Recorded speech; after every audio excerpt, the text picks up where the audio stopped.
Hello guys and welcome to another episode of Goalkeeper Sessions. Goalkeeper Sessions is a series following the training sessions that I do as a professional goalkeeper, hoping that I can bring you guys some value, whether you're a goalkeeper yourself or a goalkeeper coach or just someone with an interest in goalkeeping. In this week's training session, I was focusing on a number of things, including balance and stability and general movement patterns around the goal. Each drill within the session is time-stamped below if you want to pick a particular area to watch. But I hope the video gives you some value. Give it a like if you enjoyed it and subscribe to the channel if you haven't already. But let's get into the session. So the first drill of the session is looking at handling, but whilst incorporating movement around the goal. Whilst in a game situation, you're very rarely going to be static whilst taking a shot. So here you're incorporating a move into line with the ball before taking the volley. I'm working on making sure my feet are quick into position, my eyes are on the ball early, and then my hands can come up to take the save.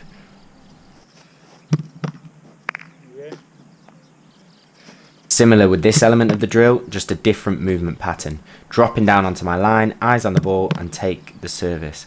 My hand position is lower. Some people have higher hand positions, but for me, a lower hand position means that I can deal with it if the shot is low or high, and I can deal with both sets of service.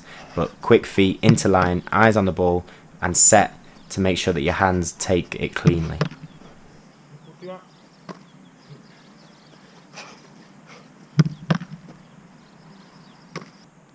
Next drill, throw into the server, hop over into the hoop, working on single leg stability, take the volley into the next hoop, single leg stability, take the volley, third and final hoop, before moving into line, 2 volleys centrally, before resetting the drill, quicker hops through the hoops and then taking the high ball. Conor! Conor! A lot of the work that we do as keepers is on single leg stability. Think stepping into a dive or landing from taking a cross, even taking off to take a cross. So you need to have that strength and stability with the single leg.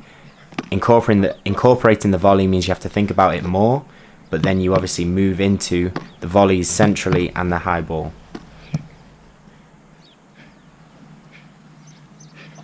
Conor! Conor!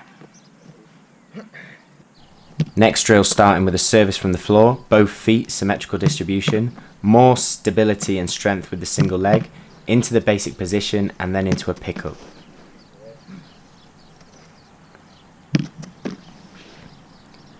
Now the pickup technique is taught differently in different places where I've played. In Spain they emphasise dropping the knee to pick up the ball, which is obviously important if the ball gets through your legs.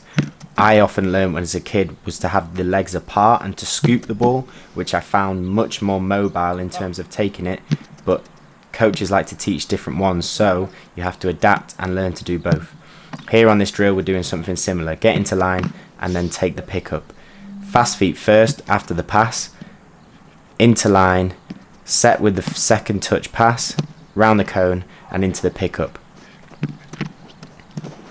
You need to be good at both techniques and develop both sides. I find the knee drop technique more difficult because I didn't learn it as often as a child, but it has its benefits and you need to be able to use both in different scenarios. But for me, I prefer the scoop technique when my legs are apart, because if the ball takes a divot and changes direction, I find it much easier to adapt when my legs are in that position as opposed to dropping a knee. It just means I have to be very secure with my hands.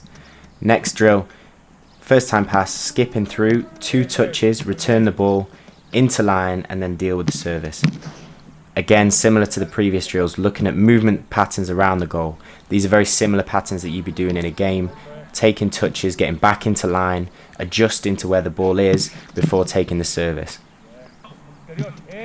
I'm focusing on each element of the drill as I do it, not thinking about the next, so that I complete each part correctly and making sure that my handling is good in the final element of the drill.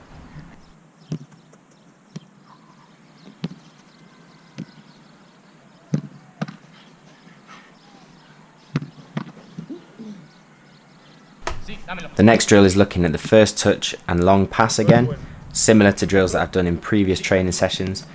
Very relaxed, just focusing on getting the first touch right and playing that central long range pass.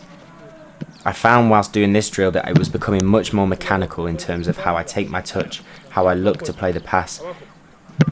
Previously my touch would be a little bit off because I was focusing too much on that, not looking at my options beforehand.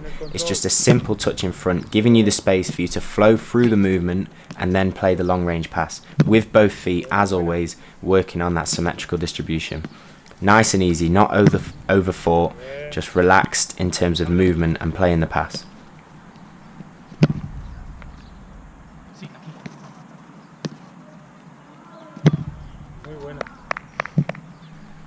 Next drill, culminating all the work that we've done so far. So a pass, movement around the goal, and then into the save.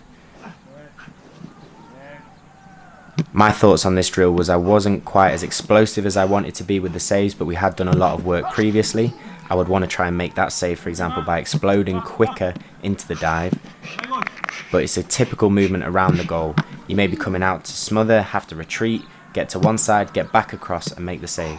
But in terms of my handling and my shot stopping, I thought it was something I could probably do a bit better with. So make the pass round, touching the cone, eyes on the ball early, and then make the save.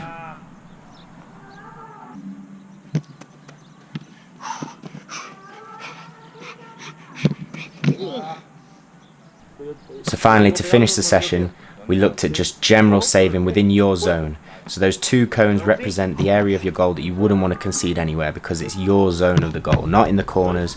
But these services are coming from about 8 yards. I don't know how it's going to come, whether it's a volley, a throw, a bounce, but I just have to deal with it as best as possible and keep it out. If I can catch it, great. If not, just block it.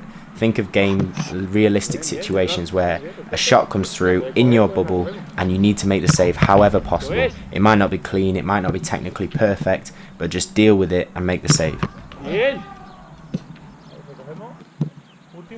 Obviously, in terms of training, you would want to hold as much as possible because in a game, rebounds can be dangerous. But when it's in your bubble, it's an area where you want to make the save regardless of the service, how fast the ball comes, and that's what we're focusing on here. Those reactions and just making the saves within the bubble.